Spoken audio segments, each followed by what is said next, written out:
Let us take two statements. The first one reads as, the fundamental building block of this nature is uncaused, it's eternal, it's because of that particle this whole world exists. And the second statement is, the fundamental building block of this nature is indivisible, absolutely small, and cannot be diminished any further. These are two different statements made by two different individuals about an atom, which is indeed the fundamental building block of this nature and cosmos. But these statements were made couple of thousands of years ago. Now let us see who made these statements.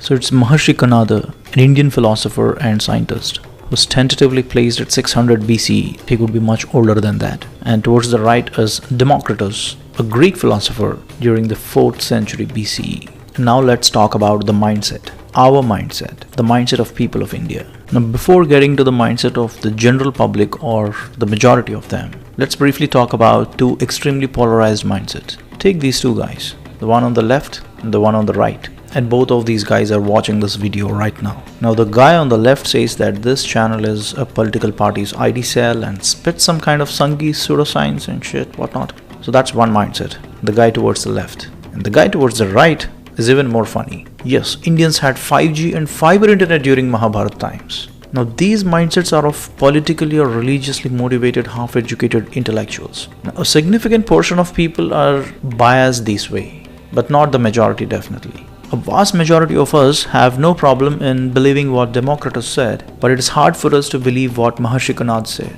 Give it a deep thought and you'll get to know what I mean. We are all susceptible to bias. Being biased is not a problem. But these guys on this extreme left and extreme right, their biases are absolutely baseless and completely motivated only by the political climate or the religious climate in which they have been living. Now the reason I'm saying this one is, atomic theory in ancient India sounds pretty much like internet during Mahabharata times. Absolutely ridiculous, but it is not. And this video is a short attempt to bring forward the facts about the atomic theory, the foundations of it, that originated in India a couple of thousands of years ago. Now let's get to the topic.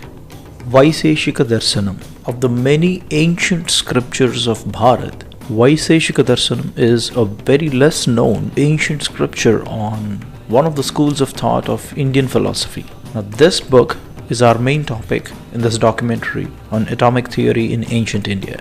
And let's break this documentary into three parts. The first chapter will see the background and context in which this book was written. And in second chapter, let's quickly go through the contents of this book. And in the third chapter, we'll see the scientific concepts that are explained in Vaiseshika Darsanam by Maharshi Kanada.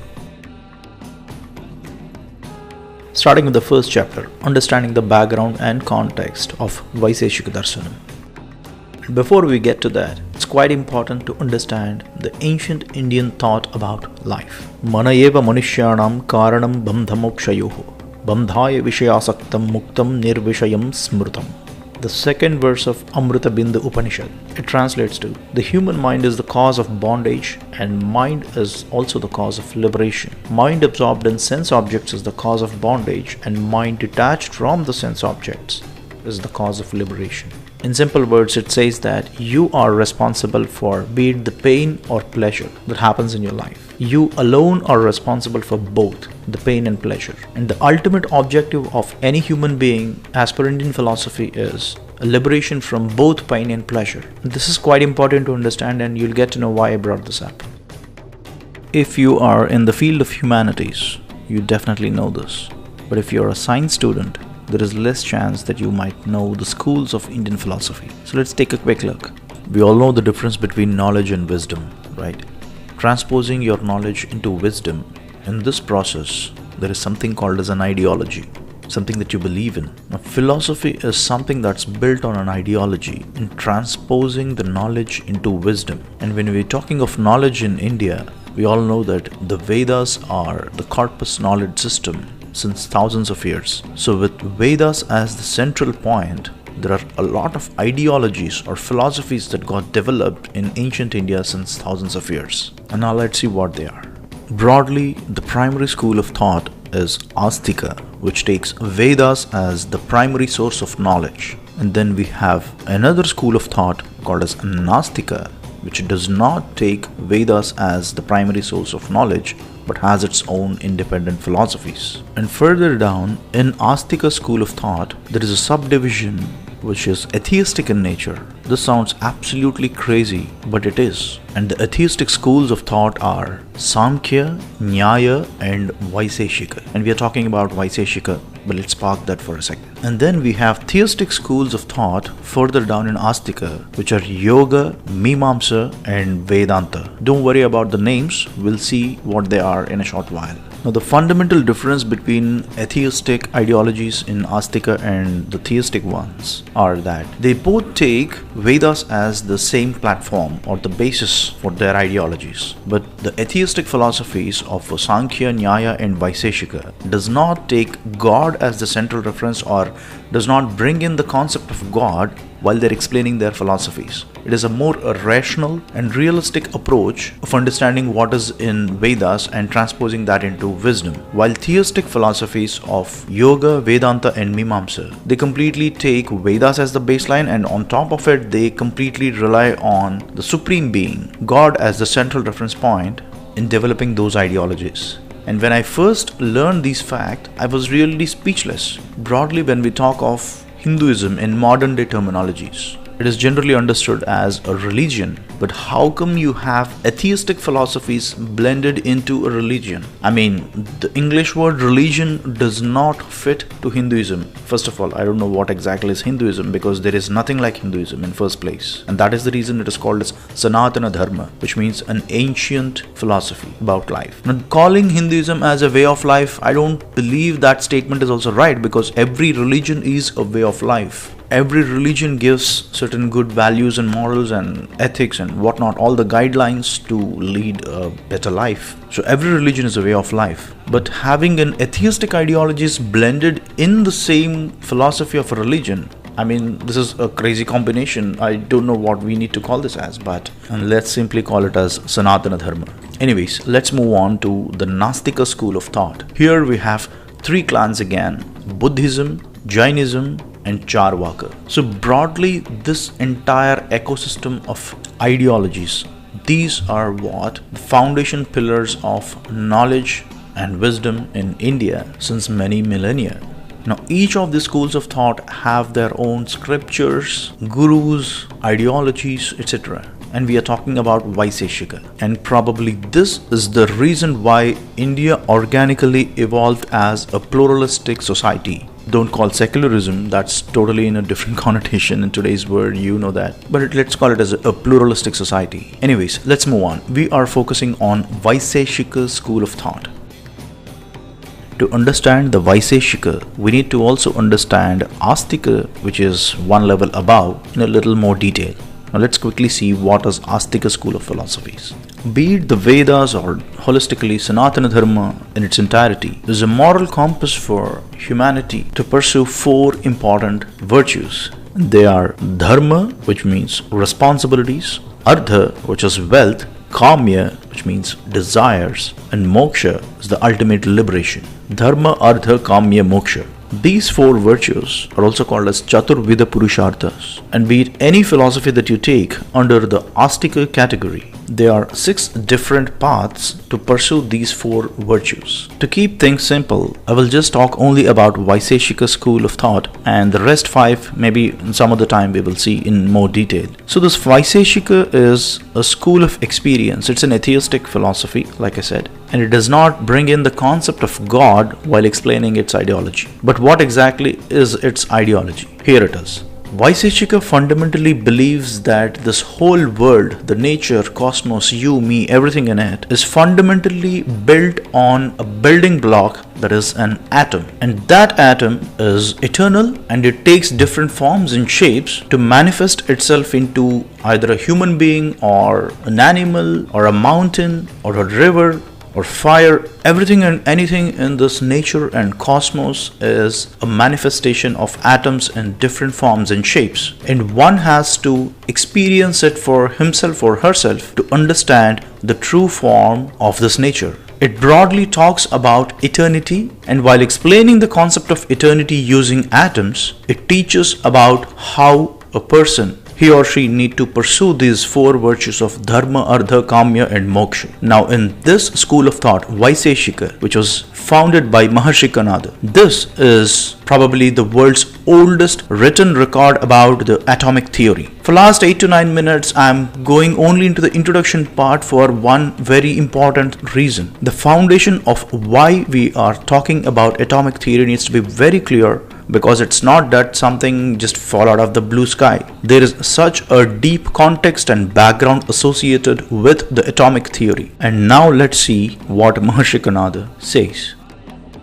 And that brings us to the second chapter of this documentary about Vaiseshika Sutras, or what exactly Maharshi Kanada wrote as part of his Vaiseshika Sutras. So before we get to the Vaiseshika Sutras, understanding sutras is very important. I made a separate documentary only on sutra, and if you're interested, I'll leave the link in the description below. See, a sutra is a ciphered or an aphoristic articulation. It's a technique in Sanskritam where the deepest of the meanings can be written in shortest forms. I'm not sure if any other language has it, but definitely it is one of the most important traits of Sanskritam, that you can write and rather condense huge meanings into very short format. And Vaiseshika Sutras are written in that format. Do check the documentary for a better understanding, but for now, let's move on. Talking about Vaiseshika Sutras, there are 373 Vaiseshika Sutras or principles that are articulated in 10 chapters, and each principle is just one line, but the meaning associated with it is so deep. And this entire 373 principles is hardly a small handbook that explains about the entire Vaiseshika Sutras. Now let's see what's the content of each of these chapters quickly. The first chapter has 48 sutras, and here is what Maharshi talks about. Dravya, the types of elements, earth, water, fire, air, etc. And he particularly defines fire, water, earth and air as atomic substances that always exist for eternity and takes manifestations in different other forms and shapes eventually. And then guna, properties of these elements, karma, types of actions, generality, specificity, the cause and effect. So all these topics are discussed in the first chapter. And in the second chapter, which has 67 sutras, the properties of dravya or the elements of nature is even more detailed, and the sensory perception abilities of mankind about how we touch, feel, see, smell and hear things is detailed out. This is very important to understand here, how man comes in contact with nature. That's what actually Maharshi is laying a foundation for. And then he talks about Nitya, which is eternity, and Anitya, which is transient, the cause and effect scenarios when we come in contact with the nature. And then he continues talking about space, time and mind. These three subjects are detailed at great length in Vaiseshika Sutras. The concept of space, time and mind. And in the third chapter, which has 41 principles, Maharshi explains about how inquisitively we need to explore the nature, learning through experimentation and proof. It's as simple as questioning, why does a waterfall flow downwards? Why does the dry leaves of a tree fly in the direction of a wind? A critical analysis of cause and effect. And these sound very fundamental, but why these topics are discussed is eventually to bring in that sense of introspection to understand the Atma or the self. And that's what is discussed in chapter 3.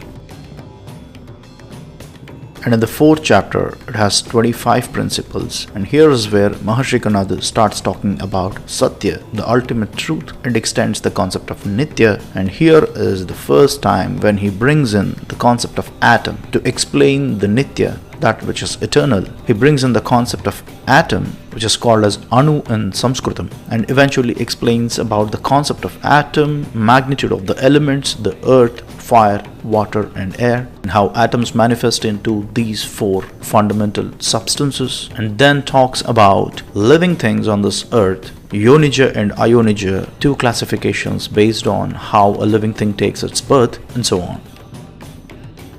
And then comes chapter 5, which has 44 principles and one of the most interesting chapters. Here is where Maharshi talks about the detailed illustration of karma, the actions, the physical actions and here is where he talks about the gravitational force, the concept, the laws of motion in nature, and how the self comes in contact with actions, and also talks about Adrishta, which is invisible forces in nature. I made a detailed documentary on the gravitational force and laws of motion as explained by Maharshi Kanada. I will leave the link in the description below should you wish to watch. And coming to chapter 6, which has 33 sutras, here the impact of Adrishta on mankind, the concept of dana, donation, and the concept of pratigraha, receiving, the merits and demerits of the karma, all these subjects are explained. As I said, the ultimate objective of this school of philosophy and the remaining 5 of the Astika schools of thoughts is finally to guide mankind on 4 virtues: dharma, artha, kamya, and moksha. And that is the reason why we are having these concepts of donating and receiving also explained as part of the Vaiseshika Sutras. This is a bit difficult for us people who are educated in last maybe 50-60 years or last 100 plus years, because our subjects are very different. We have science and then we have humanities as 2 different subjects. But what's interesting with Vaiseshika Sutras or this philosophy is it blends in both these concepts of science and humanities together to define the purpose of life. And this chapter is a good example for that thought process. Let's move on. Then comes the 7th chapter with 53 sutras, and here is where Maharshi further details about the structure of the atom and how the 2 properties Anutva, which is the atomicity, and Mahatva, which is the magnitude, are possessed by the elements of nature like fire, earth, water, air, and so on. And this is the place where he also explains in more detail about Akasha, which is space, Kala, time, and Atma, self, in conjunction with the concept of the atom.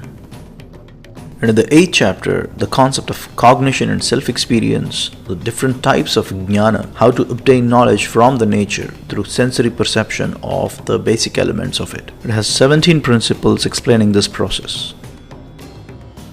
And then comes chapter 9 with 17 principles. This is a very interesting chapter, something that is very difficult to even think of. Maharshi talks about the concept of non-existence. So for instance, if there is a glass of water that is half filled, we always look at the water that is filled half of the glass, but we can never think of the remaining portion of the glass which is empty. What could have been in that, or why is it empty? So that thought process, or the concept of thinking about something that never existed, it's a very hard task. And that concept of non-existence is explained by Maharshi Kanada in this chapter. And then he continues with the truth versus perception of a myth, the concept of anumana, how you should be doubtfully introspecting yourselves or exploring the nature with an experimental mind. And also he explains about avidya, which is ignorance. So all these important topics which are really hard for us to even think of, these subjects are explained in this chapter. And finally the last chapter with 16 principles. All this process of explaining the atom, its eternity, the elements of nature, sensory perceptions, etc., everything boils down to understanding 2 important entities: Sukha, which is a pleasure, and Dukkha, which is a pain, and how they are both transient in nature, a critical analysis of their causes, and realizing through your own self-experience to discover the purpose of our own lives. That is the ultimate objective of Vaiseshika Sutras, and the concept of atomic theory is a vehicle to explain the ultimate goal of life. And that's what is the Vaiseshika Sutras, and that is why the atomic theory was developed in ancient India thousands of years ago. Now let us have the outlook of Vaiseshika Sutras to understand certain concepts a bit more technically. Now according to Maharshi Kanada, the whole universe is categorized into 6 padarthas, and they are dravya, substance, guna, attributes, karma, action, samanya, generality, visesha, specificity, and samavaya, which is inherence. So these are just categories, and we'll see what they are in a short while. And our focus is particularly on dravya, which are further classified as 9 different substances, and guna, the attributes, as 17 different attributes, and karma as 5 different actions. Let's zoom into these. The first one is dravya or substance, 9 of them, with which the nature and this cosmos is made of. And here are they: Prithvi, earth; Apas, water; Tejas, fire; Vayu, air; Akasha, space; Kala, time; Dik, direction; Atma, self; and Manas, mind. Now these are the elements of nature. Now how we perceive them are called as gunas, and here are they: rupa, color; rasa, taste; gandha, odor; sparsha, touch; samkhya, number; parimana, dimension; samyoga, conjunction; vibhaga, disjunction; prithaktava, distinctiveness; paratava, priority; aparatava, non-priority; buddhi, intellect; sukha, pleasure; dukkha, pain; Ichcha, desire; dvesha, aversion; and prayatna, willpower. Now, these are different attributes either of a self or of the elements of the nature, but these are the parameters basically. And the third one is karma. When we come in contact with the nature or the nature within itself, karma or an action is a continuous process, and there are 5 types of actions as defined by Maharshi Kanada. And here are they: Utshepana, upward movement; Avakshepana, downward movement; Akunchana, contraction; Prasarana, expansion; and Gamana, movement. Now these 3, dravya, guna and karma, all these attributes and karma and elements of nature, it is a continuous orchestration of all these things, and that is what Vaiseshika Sutras are explaining in different combinations, in different scenarios, what happens, how it happens, etc. I think now it's a lot simpler for us to understand. Getting this view is very important, and you'll get to know in a short while why so. Now let's see the scientific concepts that are explained as part of the Vaiseshika Sutras. Now if we take a look back at the same view that we saw just now, while explaining dravya or the substance, this is where Maharshi detailed out the atomic theory, and while explaining about the karma, and this is where he detailed about the gravitational force and the laws of motion. These are 2 important scientific concepts that are part of the Vaiseshika Sutras. Now coming to the gravitational force, I already made a separate documentary only on gravity and the laws of motion as defined by Maharshi Kanada. I will leave the links in the description below. And just for a simple touch and go, here are a couple of sutras on gravitational force as given by Maharshi Kanada. Samyoga abhave gurutvat patanam. The translation is: on disjunction, an object falls down due to its own mass. Mass here is gurutva, and I've already mentioned in the previous documentary how etymologically gurutva, which is a Sanskrit word, is connected with the Latin word gravis, from which the gravitational force, what we use, or the gravity word, is originated. And another such sutra is Gurutva Prayatna Samyoganam Utshepana. An upward throw of an object is a resultant of an upward thrust and the downward gravitational pull. Like this, there are many laws of motion explained by Maharshi Kanada. For now, let's move on. So that's gravitational force. I'm going to skip that in this documentary and just focus on atomic theory. And let's flip over certain important sutras in this context. Prudivyapas tejo vayurakasam kalo digatma mana iti dravyani. This sutra explains the dravyas or the elements of nature. One interesting thing is we generally know that earth, air, fire, water, space, these are the elements of nature. But interestingly, time, Atma, self, and Manas, mind, these 3 are also constituents of this nature. That's what Maharshi says. I mean, it's a very interesting perspective. Think about it. And this is another important sutra where the definition of atom is explained. Sadakarana vanityam tasya karyam lingam. The translation is: the fundamental existence of this nature is uncaused. There is no cause as such for the existence. It's eternal, and the atom is the proof of this argument. And this sutra is what I presented in the beginning of this documentary as opposed to the Democritus view about an atom. Well, it's not about who is right, both are right. Maharshi says that the existence of the atom has no cause as such. Well, Democritus' view is the atom is the fundamental building block, the most discrete version of it, and it cannot be further divided. Both are right with respect to atom. But yes, this is what the definition of atom as given by Maharshi Kanada.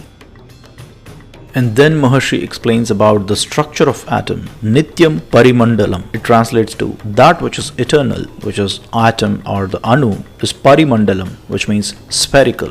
The shape of an atom is spherical. Well, this is a theory Let's not forget that it's an atomic theory. I think the vocabulary explains for itself. Nonetheless, thousands of years ago, even thinking of something called as an atom, that itself is an unbelievable thing in itself. So let's move on. And here is another sutra that talks about the eternity of the atom. Anor mahatascho paladhyayanupalabdhi nitye vyakhyayate. And that translates to the atomicity is found in eternity. Its magnitude reflects in the perception of the atom. So basically what it means is that which is eternal is always atomic in nature. Here it doesn't really talk only about the atom, but the atomicity. Say for instance water, it can exist on its own, and that is a discrete part of the nature. The discreteness, that atomicity, is what here it's being talked about. And the concept of atom can be perceived in the magnitude of that specific entity. That's what this sutra says. Like this, there are many sutras that talks about different concepts of the atom, the elements of nature, gravitational pull, ethics, morals and values, a lot more. But what is the bottom line of Vaiseshika Sutras? This is very interesting. Let's see. At the end of the Vaiseshika Sutras, at the very last, this is what Maharshi says. Drishtanam drishta prayojananam drishta bhave prayogabhyudayaye. And this is the translation. The path to prosperity is led by prayoga, which means experiments, which can be seen and experienced by oneself. Maharshi says that one has to experiment and experience everything in nature to understand its true form and as well understand the true purpose of our lives. And he finally says that Tad vachanadamna yasya pramanamiti. Thus the Vedas stand as a proof of whatever that I said. And Maharshi concludes this book. Here two things are very evident. Number one, possibly that Vedas also hold certain atomic theory related concepts, going by what he wrote in the very last lines of the Vaiseshika Sutras. But what's even more important is the sutra which is above, leading a life through experimentation and experience. That is the core essence of the Vaiseshika philosophy, which is very relevant and very important for the youth of this country and the youth of the world as well. We have to continuously explore, experiment, and then try to find new things, new experiences, build new solutions for the new problems. That explorative mindset, that's what Vaiseshika Sutras teach. While it is the oldest record in the world about the atomic theory, what's more important is the message that it is giving. Unfortunately, these kinds of scriptures, the hidden details in the great Indian knowledge system, are not being leveraged. And this is not just a loss for only the Indian community, but for the people across the world. Hopefully one day, just like how the world is embracing yoga, let's hope that Vaiseshika Sutras or Vaiseshika philosophy sees the light of the day. And as always, thanks for watching.